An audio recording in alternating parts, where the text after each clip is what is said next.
오늘 하나님 말씀의 제목은요. 주님께서 보내신 격려자 아비가일입니다. 주님께서 보내신 격려자 아비가일. 격려자의 그 포인트가 있습니다. 오늘은 주님께서 우리를 주님 길을 가다가 고난 중에는 성도들을 위로하시고 격려하시기 위해서 아비가일과 같은 격려자를 보내신다라는 말씀이 오늘 내용이고 초점이고 포인트입니다. 그 말씀만 기억하시면 되겠습니다. 구약학자인 브루스 워키라는 교수가 쓴 책에 있는 내용인데요. 여러분들도 이 이야기를 아마 한두 번쯤엔 다 들어보셨을 거라 생각하는데요.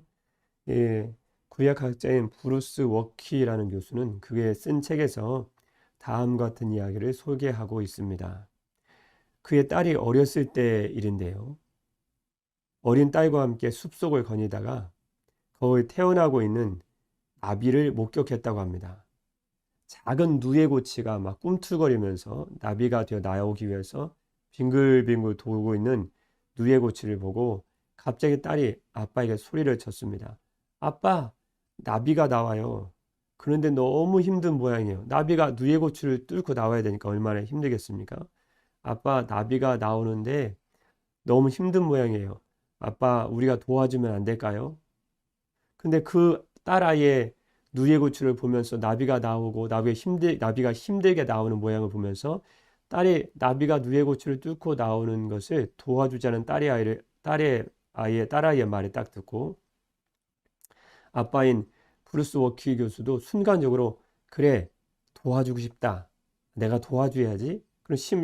그런 충동이 갑자기 딱 생긴 거예요. 그래서 누에고치를 딱 잡는 순간 도와주려고. 나비가 힘들게 나오니까요. 나에게는 이미 하나 나와 있고요. 그 누에고치, 나비가 힘들게 나오는 누에고치를 딱 잡는 순간 그 고치가 부서져 버린 거예요. 작은 조각들로 막 부서져 버린 거예요. 그리고 그 누에고치를 힘들게 뚫고 나오던 나비는 어떻게 되었을까요? 죽어버렸어요. 그날 브루스 워키 교수가 배운 중요한 교훈을 그 책에 그는 이렇게 쓰고 있습니다. 생명이 존재하기 위해서는 고통이 필요하다. 생명이 존재하기 위해서는 고통이 필요하다는 거예요. 우리가 생각하기에 또 이 브루스 워키 교수가 생각하고 딸아이가 생각할 때 우리가 보통 생각할 때는 신앙에 대한 삶에 고통이 없어야 된다고 생각하지만요. 그가 누에고치를 뚫고 나오는 나비를 도와주다가 누에고치가 작은 조각돌로 부서져 버리고 그 순간 나비가 그 누에고치를 뚫고 나오던 분명히 살아있는 나비였었는데 그 순간 죽어버린 걸 깨달아 알고 삶에는 고통이라는 것이 꼭 필요하구나. 이런 신앙생활에는 고통이 없으면 좋을 것 같아도요. 날마다 햇빛만 쨍쨍 내려지면요. 성도들은 신앙에 대한 대부분 다 교만해집니다. 자기가 한 줄 알아요. 안 그렇나요? 저만 그렇나요? 대부분 그래요. 그래서 승승장구하시는 분들은 아래가 안 보여요. 아래가 항상 이렇게 하면 된다. 저렇게 하면 된다. 그분들은 되게 고난을 안 겪어보셔서 그래요. 너무 사람이 일찍 성공하고 승승장구하면요. 되게 무너지잖아요. 내가 30대에 성공했는데 안 무너진 분이 거의 없어요. 칼빈이나 그런 분이야 30대 그 정도 쓰임 받아가지고 되게 기독교 강요라는 거. 그것도 그분의 삶의 어려움이 겪었지만요.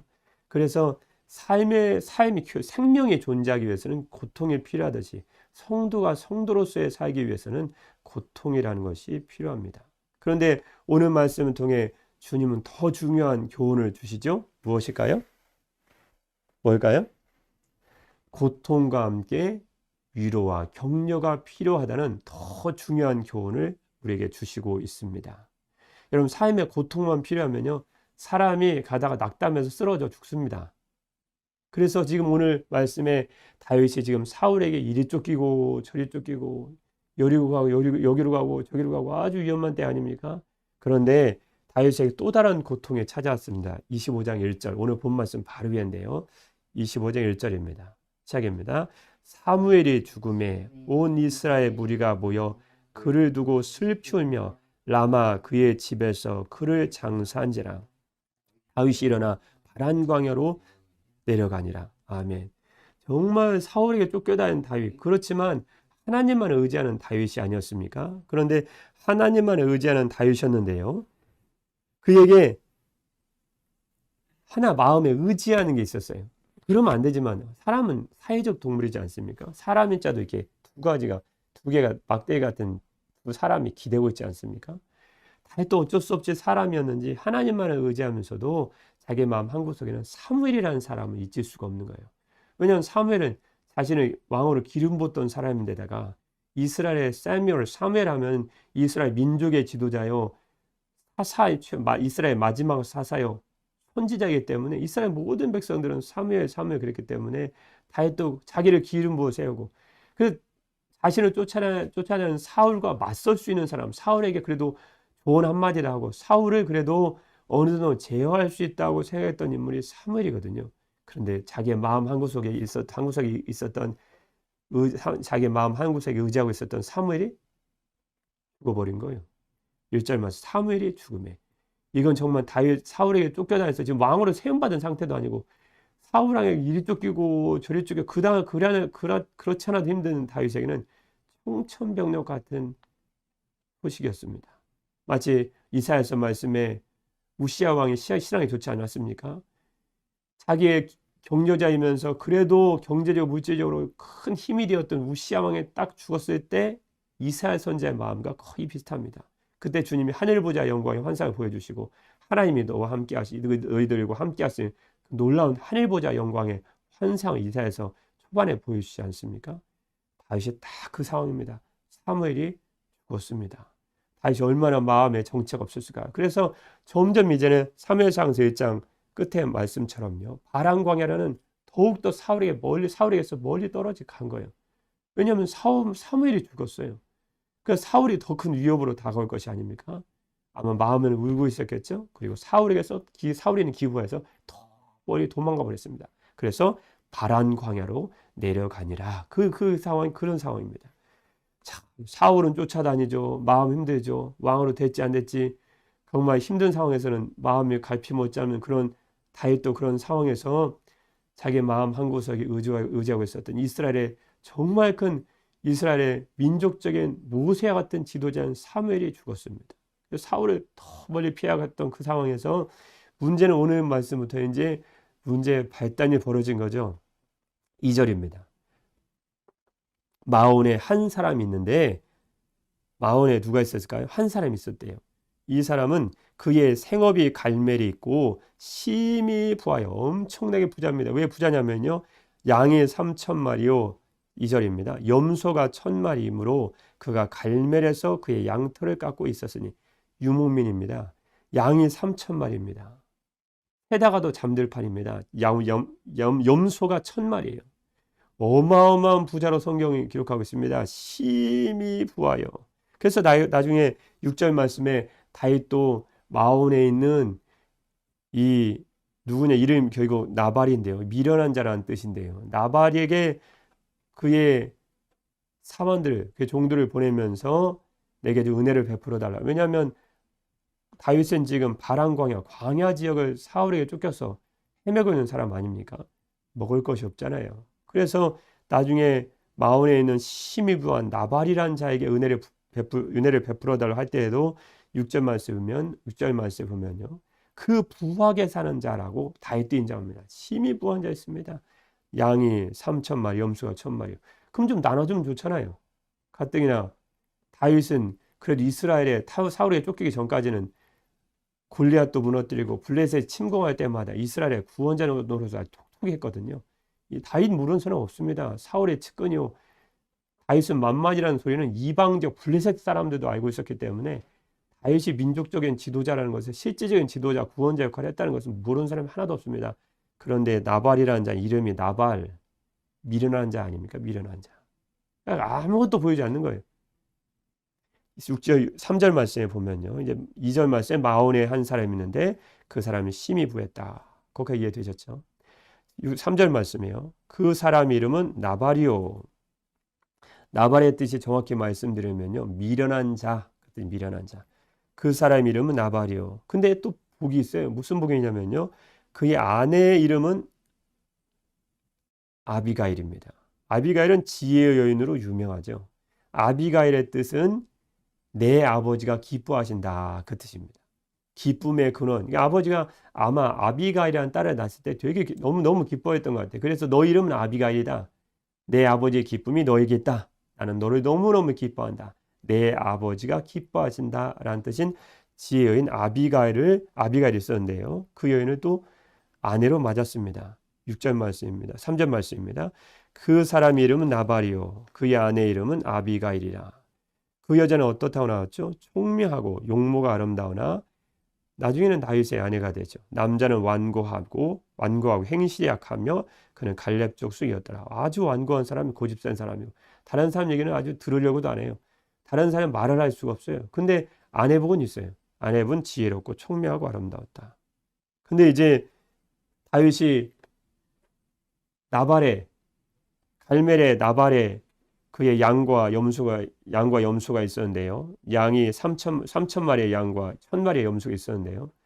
그 양을 나발의 하인들이 돌볼 때 다윗이 나중에 그 군사만 해도 600명 아닙니까? 상당히 지금 새가 커졌는데 나중에 밤처럼 요새처럼 그의 나발의 소유물을 지켜줬거든요.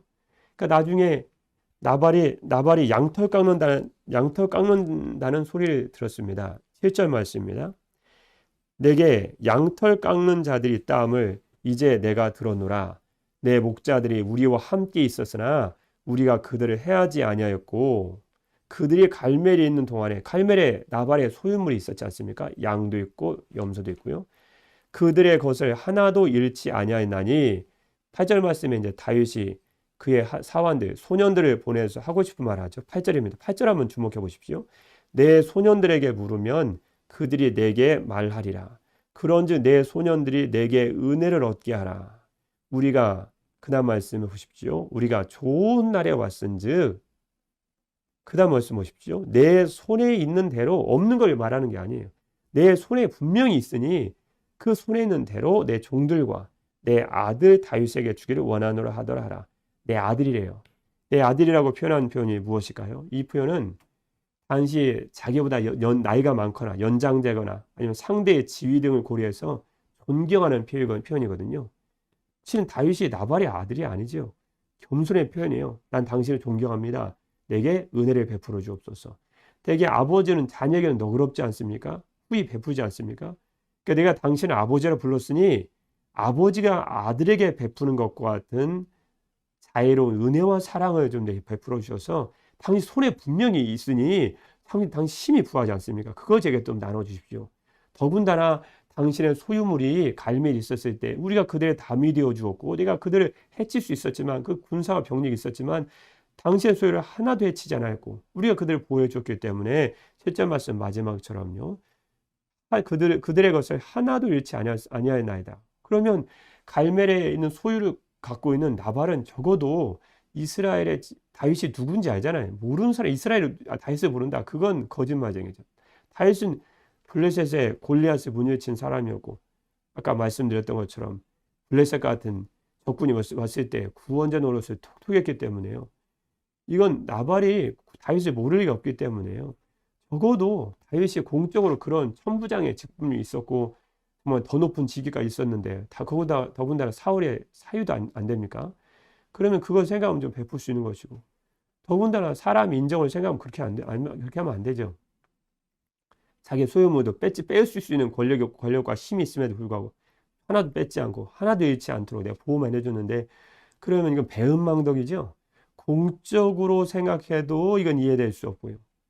더군다나 다윗이 그의 소유물을 보호해 줬다는 것만 생각해도 그 은혜를 갚아야 되는데 물론 대접받고 싶어서 나중에 달라고 하기 위해서 보호하는 건 아니었지만요. 더군다나 이건 율법을 어긴 것입니다. 구약의 율법에 보면요. 반드시 나그네를 대접하라 그랬거든요. 더군다나 지금 7절 말씀에서 쭉 보듯이요. 양털 깎는 날입니다. 여러분 농사 짓는 분들, 농부들 혹시 보시면 농부 들이셨거나 아니면 농사 지으셨거나 농부들 TV에서 보시면 제일 큰 날이 언제일까요? 무슨 날일까요? 추수한 날이죠. 유목민에게 추수한 날은 양털 깎는 날입니다. 그래서 이 날은 큰 잔치, 힘이 큰 잔치를 베풀면서 오고 갈 때 오면 지나가는 나그네를 대접하게 돼 있거든요.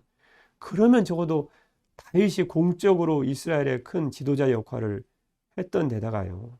더군다나 은혜도 받았잖아요. 이거 갚아달라는 건 아니지만 적어도 은혜 받으면 감사한 마음 표시라도 할 수 있고 더군다나 지금 농민에게 추수날 같은 양털강 날입니다. 유목민들에게 큰 잔치날입니다. 이날은 나그네를 대접해야 될 판인데 지금 나발은 미련한 자 아닙니까? 앞뒤에 하나도 안 가립니다. 그러니까 앞만 생각하는 거예요.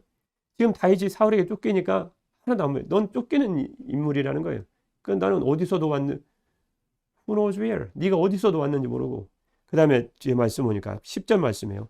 나발이 다윗의 사원들에게 대답하여 이르되 10절입니다. 다윗을 완전히 모욕하는 거죠. 다윗은 누구며 이새의 아들은 누구냐? 천부장이라도 부르지도 않습니다. 이스라엘의 장군이라도 부르지도 않습니다. 이새의 아들이라는 거예요. 아주 업신여긴 표현이라고 전에 한번 설교 말씀 시간에 전해드린 적이 있죠. 아주 다윗을 깔보는 거죠. 왜냐하면 다윗이 지금 사울에게 쫓기고 있거든요. 그러니까 미련한 사람 바로 앞만 보는 거, 코앞만. 다윗이 누군지 생각지도 않아요. 이새의 아들은 누구냐? 이건 알고 있죠. 요즘에 각기 주인에게서 억지로 떠나는 종들이 많다며 이게 주인에게서 억지로 떠나는 종이 뭐냐면요. 사울을 배반한 자가 너라며 나발의 앞뒤가 하나도 안 보이는 거예요. 다윗이 누군지도 모르고. 지금 다윗이 심히 모욕을 당했습니다.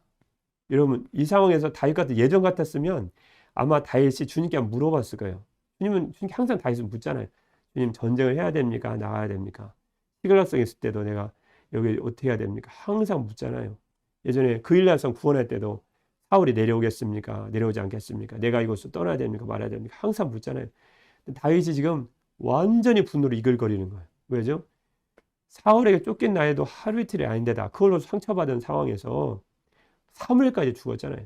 그러니까 더군다나 아무것도 아닌 나발까지 이 미련한 자까지 자기를 무시하니 인간적인 인격적인 완전 짓밟힌 거예요. 다윗이. 그러니까 완전히 다윗이 솔직히 말씀드리면 이 말씀 드리면 좀 그지만 뚜껑이 열린 거예요 지금. 그래서 이글이글 분노가 타오릅니다. 그래서 다윗이 뭐라고 하죠? 야 13절에 다윗이 자기 사람들에게 이르되 너희는 각기 칼을 차라. 칼을 다 쫙쫙쫙쫙쫙 차는 거예요. 이거 하나님한테 물어보지 않아요. 왜냐하면 너무 다윗이 지금 인격적인 모독을 받은 데다 사울에게 쫓겨서 마음에 상처도 쌓인 데다가 자기의 마음으로 의지하고 있던 사무엘까지 죽었으니 완전히 지금 다윗은 지금 갈 바를 모르고 지금 분노밖에 치밀게 없습니다. 막 태양이 활활 타오르듯이 다윗이 자기 사람들에게 13년 말씀처럼 칼에다 차라는 거예요. 딱착착착 600명이 다 차는 거예요. 600명이.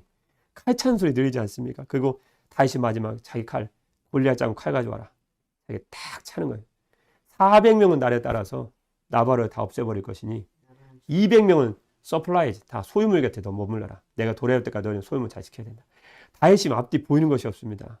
그러면 참 신앙인도 위급한 상황입니다. 다윗의 인간적인 그런 화를 딱 자극하는 상황 가운데 사단이 딱 조장을 하는 거예요. 그 범죄하라는 거예요. 만약에 여기서 다윗이 나발과 그의 식소들, 그의 온 가족을 그의 종들까지 다 죽이려 했거든. 남자라고 하는 사람은 다 죽이려 했거든. 다윗이 뒤에 나오면. 그랬으면 다윗이 나중에 이스라엘 위대한 왕으로 쓰임받을 때 큰 오명이죠. 마치 뭐가 가냐면요. 사울이 노베산 제사장들을 죄 없는 자를 다 죽인 거하고 뭐가 틀리겠어요.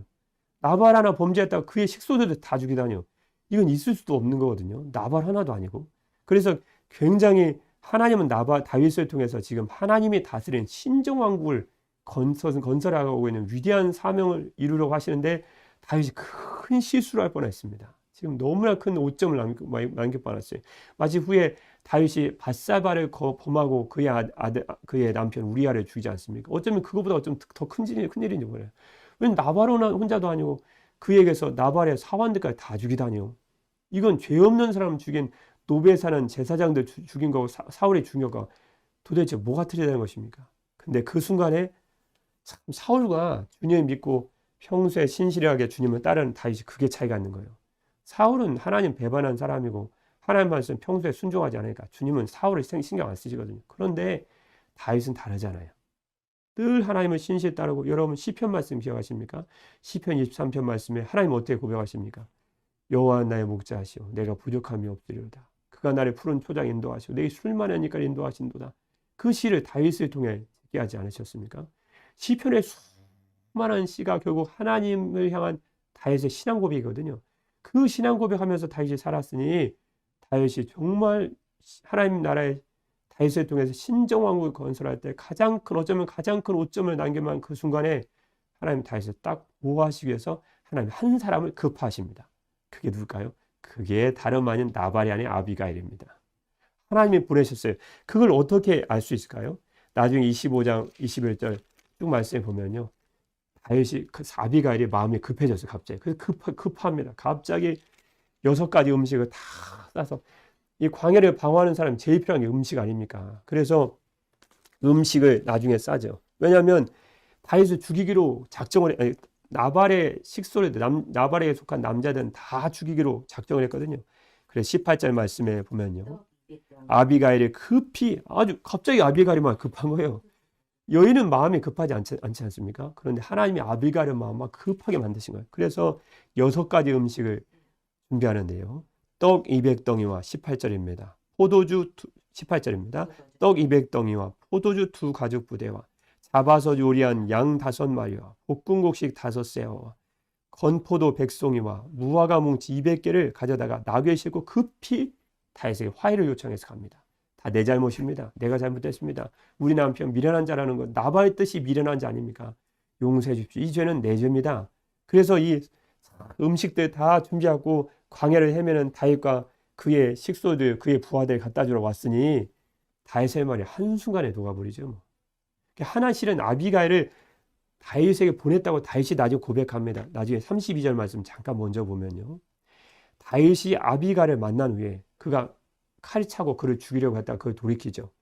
32절 말씀에 보면요. 다윗이 아비가일에게 이르되 오늘 너를 보내어 나를 영접하게 하신 이스라엘의 하나님 여호와를 찬송할지로다. 다윗이 뭐라고 고백하죠? 아비가일이 이 6가지 음식을 바리바리 싸가지고 자기에게 찾아와서 나발을 죽이지 못하게 하고 그를 용서하게 한 것은 네가 아니고 나를 영접하게 하신 여호와 이스라엘 하나님 여호와께서 너를 보내어 나를 영접하게 하셨다는 거예요. 아비가일을 보내신 분 누구라고 지금 인정했죠? 다윗을 격려하기 위해서 아비가일을 지금 보냄받았다는 뜻입니다. 여러분 다윗의 심정 이해되시죠? 그런 상황 가운데서 화를 내지 않고 분노하지 않은 사람 누구 있겠습니까? 그러나 분노하고 사람 죽이면 이건 큰 실수거든요. 그때 하나님께서 격려자로서 아비가일을 보내십니다. 하나님께서 보내신 격려자로서 아비가일은 중요한 2가지를 합니다. 아비가일의 뜻은 무엇이라고 말씀드렸죠? 내 아버지가 기뻐하신다. 하나님께서 기뻐하신 2가지를 합니다. 무슨 일 할까? 26절입니다. 시작입니다. 내 주여 여호와께서 살아계심을 두고 맹세하노니 내 주도 살아계시거니와. 지금 다윗 앞에 음식을 싸가지고 와서 그 앞에 엎드려서 하는 말입니다. 내 주여 여호와께서 살아계심을 두고 맹세하노니 내 주도 살아계시거니와 내 주의 손으로 피를 흘려 친히 보복하신 일을 여호와께서 막으셨으니 핵심적인 말씀이죠. 핵심적인 포인트 말씀입니다. 막으셨으니 내 주의 원수들과 내 주를 해하려 하는 자들은 나발과 같이 되기를 원하나이다. 하나님께서 보내신 격려자로서의 아비가일 한 첫 번째 아주 중요한 일이 있습니다. 그것은 첫 번째는 2가지를 하는데요. 첫 번째는요. 다윗의 신앙적 위기에서 벗어나게 합니다. 아까 말씀드렸던 것처럼 무슨 일일까요? 다윗의 일시적인 분노로 인해서 나중에 결코 후회하지 않을 수 없는 그의 소명과 명예에 아주 치명적인 손상을 줄 수 있는 일을 아비가일이 막습니다. 무슨 일이죠? 나발과 그의 식솔들인 그의 가족에는 무죄한 자의 피를 죽일 그런 상황이 있었지 않습니까? 이게 만약에 다윗이 왕이 되면 얼마나 눈물을 흘리면서 회개할 일입니까? 이건 밧세바를 범한 일보다 어쩌면 더 큰 일이에요. 남자들 다 죽이다니요. 있을 수도 없는 일이죠. 무죄한 자 아닙니까? 무슨 잘못했습니까? 다윗한테. 나발이야 미련한 자가 되어서 나발나발 됐지만요. 하여튼 다윗이 일시적인 분노로 우리도 분노되면 실수할 수 있잖아요. 근데 하나님이 우리를 눈동자같이 지키시는 우리 주님께서 여러분의 성도들의 세세하고 세미한 부분까지 지킨 주님께서 지금 격려자 아비가일을 보내셔서 그의 큰 실수, 큰 죄를 범할 기회를 지금 딱 막고 계십니다. 여러분 주님께서 이와 같이요. 주님의 백성들의 작은 부분까지 하나하나 지키시고 돌보신다는 것을 우리 사랑하는 성도들 믿고 알아야 될 줄 믿습니다. 그 말씀이 어디에 있을까요? 마태복음 10장 29절 말씀에 보면 있죠. 참새 2마리가 한 아사리온에 팔리지 않느냐. 아주 가치 없는 가격이죠. 그러나 너희 아버지께서 허락하지 아니하시면 그 하나도 땅에 떨어지지 아니하리라. 참새가 딱 그물에 잡혀서 떨어지는 것도 하나님 아버지께서 허락하지 아니하시면 안 된다는 거예요. 너에게는 머리털까지 다 세신 바 되었나니 두려워하지 말라. 너는 많은 참새보다 귀하니라. 무슨 말씀을 하시는 거죠? 결국 참새 한 마리가 땅에 잡혀 떨어지는 것도 하나님의 주권과 섭리 아래에 있다는 것입니다. 하물며 주님을 하나님을 아버지라 부르는 너희일까 보냐? 하나님께서 하나님의 다스리심과 주권과 섭리와 보호하심 가운데 너희가 있느니라 라는 말씀을 주시고 있는 것입니다. 사울은 지금 하나님의 눈밖에 났지 않습니까? 하나님 안성이기 때문에요. 그러니까 그가 노베제사장들 할 때도 하나님께서 내버려 둡니다. 그게 범죄 가운데 계속 들어가는 거예요. 그러나 다윗은 하나님이 계속 보호하시는 거예요. 아비갈의 마음을 갑자기 급하게 만드셔서 음식을 바리바리 싸게 하셔서 급하게 다윗에게 보내심으로 다윗의 마음을 누그러뜨려서 다시는 다시는 돌이킬 수 없는, 나중에 후회하고 회개할 그런 나발과 그에 속한 많은 남자를 죽이는 살해 사건을 결국 막게 하시죠. 결국은 말씀드렸던 것처럼요, 하나님께서 보내신 격려자로서의 아비갈은 이렇게 첫 번째 다윗의 신앙적인 유기에서 그를 벗어나게 하십니다. 굉장히 중요한 일입니다, 실은.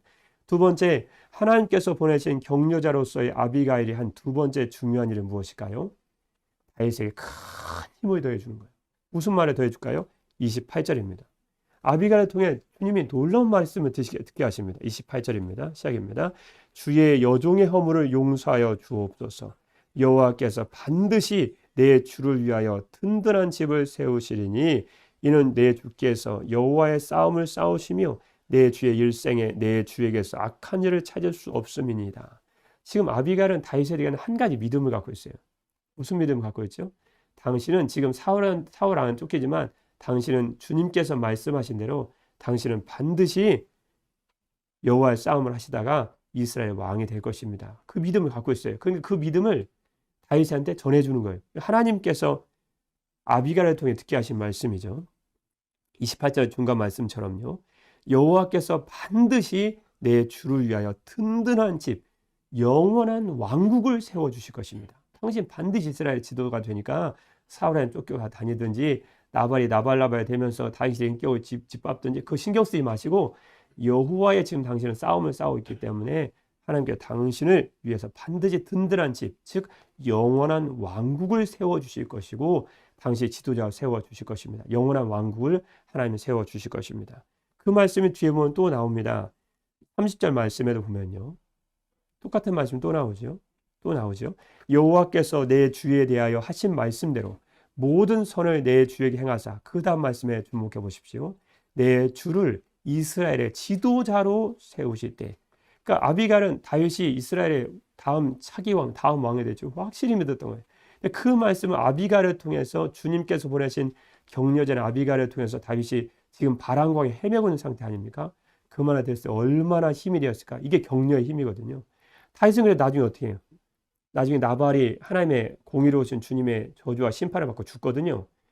다윗이 처음에는 몰랐어요. 나발이. 그러다가 나중에 아비갈을 통해서 다윗이 400명의 군사를 거느리고 당신을 죽이려고, 우리 온 식소 남자들 다 죽이려고 왔습니다. 그 말을 나중에 술 취했을 때는 말 안 타가 나중에 말하니까 새벽 그 스트레스 깬상 때는 말하니까 갑자기 나발의 마음이 원래 원어로 말하면요, 심장이 안에서 죽어버려요. 돌도로 합니다. 그래서 돌같이 몸이 38절 말씀이에요. 37절 말씀이에요. 38절 말씀이면 그가 낙담하여, 이 낙담하여란 말씀이요, 심장이 안에서 죽었다 그 뜻입니다. 졸도한 거예요 갑자기. 그래서 몸이 돌과 같이 되어, 이거 뭐예요? 이 사람이 졸도해가지고 다 몸이 굳어버린 거예요. 그래서 38절 말씀에 공의로우신 주님의 열흘 후에 여호와께서 공의로우신 주님의 치심을 받아서 그가 죽어버렸습니다. 참 악인의 비참한 최후죠. 그래서 결국은 40절 말씀처럼요, 결국 다윗을 통해서 사환이 가고 나중에 아비갈이 다윗의 아내가 되죠. 남편이 죽었으니까요. 그래서 아내가 됩니다. 다윗이 딱 본 거죠. 참 지혜로운 걸 본 거예요. 하나님이 그를 통해서 격려자로서 그를 보내신 것을 알고 더 이상 필요가 없죠. 뭐. 하나님 그래서 다윗이 아비갈을 나중에 아내로 취하게 됩니다. 결국은 아비갈을 통해서 큰 죄를 지고 범죄를 지을 수 있는 기회를 하나님이 완전히 틀어 막아버리시고 두 번째 아비갈을 통해서 큰 격려의 말을 듣게 하심으로 다시 힘을 내어서 사울에게 피해 다녔지만요. 나중에 그가 왕으로 세움받을 때까지 주님의 일을 감당한 놀라운 격려자로서 아비갈이 쓰임받게 됩니다. 그러면 아비갈은 어떻게 오늘 말씀의 핵심 포인트는 실은 여기인데요. 아비갈은 어떻게 하나님의 격려자로 쓰임을 받을 수 있었을까라는 것입니다. 이렇게 한 사람의 격려 이렇게 중요하다는 것을 일단 아셨죠. 왜냐하면 그의 격려가 없었으면 다윗이 다윗 될 수 있었겠습니까? 다윗이 이스라엘 지도자가 되기 어려웠을 수도 있습니다. 그러나 한 사람의 격려의 그 말을 통해서 다윗이 힘을 내고 나발에게 범죄할 수 있는 그 큰 기회를 하나님 맡게 하시죠. 그러면 아비가일은 어떻게 이렇게 주님의 나라의 위대한 실은 정말 큰 쓰임을 받는 위대한 격려자로 쓰임을 받을 수 있었을까요? 딱 두 가지입니다. 우리는 두 가지를 딱 기억해야 우리와 저와 여러분이 주님 나라의 위대한 격려자 다른 사람의 신앙을 세워줘서 그 사람 또한 주님의 나라의 일을 위해서 힘쓰고 열심히 일할 수 2022년 열심히 일할 수 있는 하나님의 주님의 종도로 세움받게 쓰임받도록 할 수 있는데요. 첫 번째 간단합니다. 오늘 말씀 별로 어렵지 않습니다. 아비가일의 격려자로 쓰임을 받을 수 있었던 이유 잠깐 위에 18절 말씀 잠깐 올라가 보겠습니다. 18절 말씀입니다. 아비가일이 급히 떡 200덩이와 포도주 2가죽부대와 잡아서 요리한 양 5마리와 볶음국식 5새와 건포도 100송이와 무화과 뭉치 200개를 가져다가 나귀들에게 싣고 아비가일이 선을 행할 기회를 놓치지 않았다는 것입니다. 급히 일어났습니다. 나중에 다윗도 이 말을 합니다. 34절 말씀 중간에 보면요. 네가 급히 와서 나를 영접하지 아니하였다면 밝는 아침에는 과연 나발에게 한 남자도 남겨두지 아니하였으리라 하니라. 만약에 분명히 아비가일이 알았습니다. 다윗이 자기의 나발의 남자들 다 죽이러 온 줄 알았습니다. 그러면 아비가일이 만약에 조금만 늦었으면 이미 다 죽은 다음에 아무 소용도 없어요. 그런데 아비갈의 마음이 갑자기 급해진 거예요. 그래서 급히 일어났습니다. 방금 전에 읽어드렸던 34절 말씀처럼 네가 급히 오지 않았으면 분명 나발에게 속한 모든 남자는 다 죽었을 것이다. 여러분 선을 행하는 데는 지체하지 않아야 된다는 결단력을 말씀하시는 것입니다. 여러분 주님의 격려자로 쓰임을 받기 위해서는요. 기회라는 게 있어요. 하나님의 선을 행할 그런 순간이라는 게 있다는 거죠. 악을 행하는 순간이 아닙니다. 선을 행할 기회, 그 기회가 찾아왔을 때 결단력을 발휘한 거예요. 그래서 나중에 41절부터 쭉 말씀 보면요. 아비가일을 나중에 아내로 맡기 위해서 그의 다윗의 소년들을 보냈을 때요. 42절 말씀 보면 또 나옵니다. 아비가일이 급히 일어나서 나귀를 타고 그를 뒤따르니라. 이해되시죠? 그래서 격려자에게 꼭 필요한 것은요. 주님께서 아비갈을 하나님의 종, 너무 위대한 종으로 쓰임하는 다윗을 세우는 격려자로서 쓰임받게 하신 이유는요. 선을 행하는 데 지체하지 않은 핵심 포인트입니다. 결단력이 첫 번째 있었다는 거예요. 첫 번째 포인트, 결단력이 있어야 됩니다. 여러분 계시록 말씀에 보면 라오디게아 교회 얘기가 나오지 않습니까? 하나님께서 라오디게아 교회를 책망하신 이유가 무엇입니까? 요한계시록 3장 16절 이 말씀도 기억해 놓으셔야 되겠네요. 내가 이같이 미지근하여 뜨겁지도 아니하고 차지도 아니하니 내 입에서 너를 토하여 버리리라. 여러분 범죄하는 것보다 어쩌면 더 악한 종이 있습니다. 악한 죄가 있습니다. 그것은 미지근한 겁니다. 결단력이 없는 거예요. 선을 향할 기회가 와도 내일 하지 뭐 모레 하지 뭐 차일피일 미룬 거예요. 그 사람은 어떻게 방법이 없습니다. 격려자로 쓸 수가 없어요.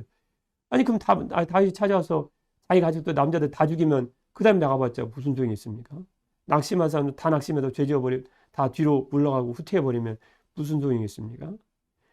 아비가일과 요한계시록 3장 16절 말씀 라오디게아 교회를 통해서 우리 주님께 주시는 교훈은요. 결단력이 필요하고 행함이 필요하다는 것입니다. 선을 행할 기회가 있으시면 여러분 지체 말고 행하십시오. 또 누구를 도울 기회가 있으면 지체 말고 행해야 됩니다. 나중에 없어가지고 도울 기회가 찾아오면 도울 기회라는 게 하나님 주시더라고요. 그래서 하나님께서 격려자로 세우는 사람은 결단력이 선을 행하는데 결단력이 필요하다라는 것이었습니다. 두 번째는 하나님께서 아비가를 다윗을 세워주고 주님의 종들을 세우는데 격려자로 쓰임 받을 수 있게 하신 두 번째 중요한 이유가 있습니다. 23절입니다. 다윗이 아비가일을 만났죠. 시작입니다. 아비가일이 다윗을 보고 급히 나귀에서 내려 다윗의 앞에 엎드려 그의 얼굴을 땅에 대니라. 그가 다윗의 발에 엎드려 이르되, 참 겸손합니다. 나중에 뒤에 보면요, 다윗이 자기를 아내로 삼으려고 소년들을 보냅니다. 그때 41절 말씀 다시 한번 보십시오. 41절이요. 아비가일이 어떻게 반응했을까요? 아비가일이 일어나 몸을 굽혀 얼굴을 땅에 대고 이르되, 다윗은 다윗 앞에 아닙니다. 다윗이 자기를 아내로 삼기 위해서 소년들을 보냈습니다. 그럼 소년들 무시할 수 있잖아요. 그러나 아비가일이 일어나 그 소년들 앞에, 다윗이 자기를 아내로 삼기 위해 보내준 소년들 앞에 몸을 굽혀 얼굴을 땅에 대고 이르되, 내 주의 여종은 내 주의 전령들 소년들의 발 씻기 종이니이다. 그럼 아비가일이 어떻게 할 수 있을까요? 내 그럴 줄 알았다. 내 좀 이따가 나를 아내로 취하게 내 보낼 줄 알았다. 내가 다 알고 있는 사실이야. 그래 갑시다. 가요 가. 얼른 따라와요. 내가 그럴 줄 알았다니까요. 그러면 아비가일은 완전히 낙제점이에요. 근데 지금 아비가일이 어떻게 해요? 내가 다 알고 있었으니까 얼른 따라와요. 내가 그럴 줄 알았다니까. 이렇게 한 게 아니고, 다윗이 앞도 아니고 다윗의 소년들 앞에 딱 엎드려서, 나는 당신들 전령들 다윗이 보낸 소년들의 종들의 팔 씻기 종입니다. 팔 씻기 종은 요한복음 말씀에도 제가 이미 배웠던 것처럼 아주 천한 종들이 하는 거 아닙니까? 아내가 될 만하죠. 네, 한 지도자 아내가 될 만하지 않습니까? 그래서 이 하나님께서 격려자로 세우는 사람은요, 겸손한 모습이 아니면 하나님 절대 쓸 수가 없습니다. 격려자가 교만하면요, 격려받으러 온 사람이 상처받습니다. 제 말씀 이해가 되시죠? 여러분, 그래서 겸손한 사람 치고 쓰임받지 않은 사람 이 세상에 하나도 없습니다. 그러나 교만한 사람 치고 넘어지지 않은 사람 이 세상에 또 하나도 없습니다. 겸손은요, 우리의 영혼을 하나님과 사람 앞에서 빛나게 하는 꽃과 같습니다. 꽃을 보면 아름답지 않습니까? 왜 아름답죠? 사람도 똑같아요. 그 사람 영혼을 아름답게 하는 꽃이 있어요. 교만이 그렇게 할까요? 겸손이 그렇게 할까요? 겸손한 사람 보면 그리스도인들 중에도 최고로 치지 않습니까? 정말 멋진 그리스도인이라고 생각하지 않습니까? 하나님 나라에서 겸손한 사람 치고 쓰임받지 않는다. 그런 사람은 없습니다. 그 말씀에 대한 근거 구절이 어디 있을까요? 베드로전서 5장 6절 말씀에 보면요. 그러므로 하나님의 능하신 손 아래에서 겸손하라. 때가 되면 너희를 높이시리라. 그래서 하나님께서 항상 다른 사람을 세워주는 아비가일 같은 격려자로 세우는 분들은요, 항상 선을 행하는데 지체하지 않은 결단력과, 그리고 하나님과 사람 앞에 겸손한, 그 영혼을 아름답게 하는 겸손의, 그 영혼을 아름답게 하는 꽃과 같은 겸손의 모습이 있다라는 것입니다. 마지막 이 이야기 드리고 마치겠는데요. 의사요, 가정 사역자인 제임스 답슨이라는 분이 쓴 책에 소개되고 있는 이야기입니다. 그가 일하던 병원에 5살짜리 소년이 폐암으로 죽어가고 있었는데요. 소년의 엄마는 늘 병상을 지키면서 예수님의 이야기를 들려주었다고 합니다. 그리고 항상 기도해 주는 거예요. 어느 날 이 폐암에 걸린, 그래서 죽어가고 있는 소년을 소년이 누워있는 병상을 잠시 비운 사이, 잠시 떠난 사이 병원의 간호사가, 아이가 갑자기 소리를 치는 거예요. 종소리가 들려 이렇게 소리를 치는 것을 들었어요. 그러니까 간호사가 깜짝 놀란 거예요. 이야기가 좀 폐암에 걸렸다더니 이상해졌나? 뭐 너무 많이 아픈가 보다. 그런 생각을 하고 있던 차에 병상을 잠시 비운 엄마가 돌아왔어요. 간호사가 걱정하고 있는 모습을 딱 보고 간호사에게 물어보는 거예요. 아이가 좀 어때요? 내가 비운 사이 아이가 좀 어때요? 근데 간호사가 방금 전에 아이가 종소리가 들려 그런 소리 간호사도 걱정하고 있지 않았습니까? 그래서 아이가 좀 어때요? 라고 묻는 엄마에게 간호사가 이렇게 얘기합니다. 엄마 너무 염려 마세요. 아이가 좀 환각 증세가 좀 있는 것 같습니다. 환각 증세로 지금 있는 것 같아요. 갑자기 병원에도 없는 종소리가 들려 자꾸 그래요. 자꾸 종소리가 들린대요. 그때 엄마가 아이가 종소리가 들려라고 염려하고 있던 간호사에게 단호한 목소리를 이렇게 얘기합니다. 아니에요. 환각 아니에요. 절대로 환각 아니에요. 제가 아이에게 폐암이지 않습니까? 내가 숨쉬기도 어렵고 숨쉬기 힘들고 너무 아프면 예수님께 기도하려무나. 그러면 하늘에서 예수님께서 너를 위해 종을 울릴 거고 예수님이 너를 마중 나올 거야 라고 얘기해 줬다고요. 그리고 자기 아이에게 단숨에 병실로 달려가서 아이를 꼭 끌어안고 기도하면서 하늘에서 들리는 종소리가 어떤 것이었는데 라고 그 종소리에 대해서 얘기하면서 종소리가 그 아이의 마음 가운데 메아리칠 수 있도록 이런저런 얘기를 나누었다고 합니다. 여러분, 주님께서는요 오늘도 고난당하는 종들에게, 고난당하는 당신의 자녀들에게 찾아오셔서 어김없이 위로의 종을 울리며 다가오시는 주님이십니다.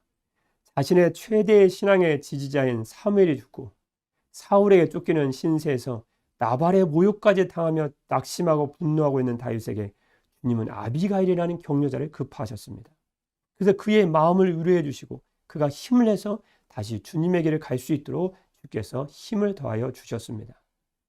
여러분, 주님의 격려자로 쓰임받기 위해서는 겸손한 모습이 필요합니다. 또한 선을 행하기에 지체하지 않은 결단력도 필요하다는 말씀을 드렸습니다. 오늘 아비가일 같은, 아니 우리 주 예수, 우리를 격려해 주시고 우리와 늘 함께 하시는 우리 주 예수님 같이 여러분의 삶이 격려와 위로를 전하는 주님의 2022년 주님의 격려자의 삶을 살게 되시길 주님의 이름으로 축복합니다. 아멘. 기도하겠습니다. 너희는 위로하라. 내 백성을 위로하라. 사랑의 우리 주 하나님 아버지, 우리가 2022년 누군가를 격려하는 격려자와 위로자로 살게 하시는 주님의 크신 은혜와 사랑에 감사와 영광을 돌려드립니다. 우리도 주님의 일을 행하기에 지체하지 않은 결단력과 하나님과 사람 앞에 늘 겸손한 심령을 더하여 주셔서 이 시대에 수많은 낙심하고 낙담한 영혼들을 위로하고 격려하는 주님 백성들로, 주님의 종들로 쓰임받게 하여 주옵소서. 수고하고 무거운 짐진 자들아 다 내게로 오라고 말씀하시며 우리를 위로해 주신 주 예수 그리스도의 이름으로 기도드립니다. 아멘.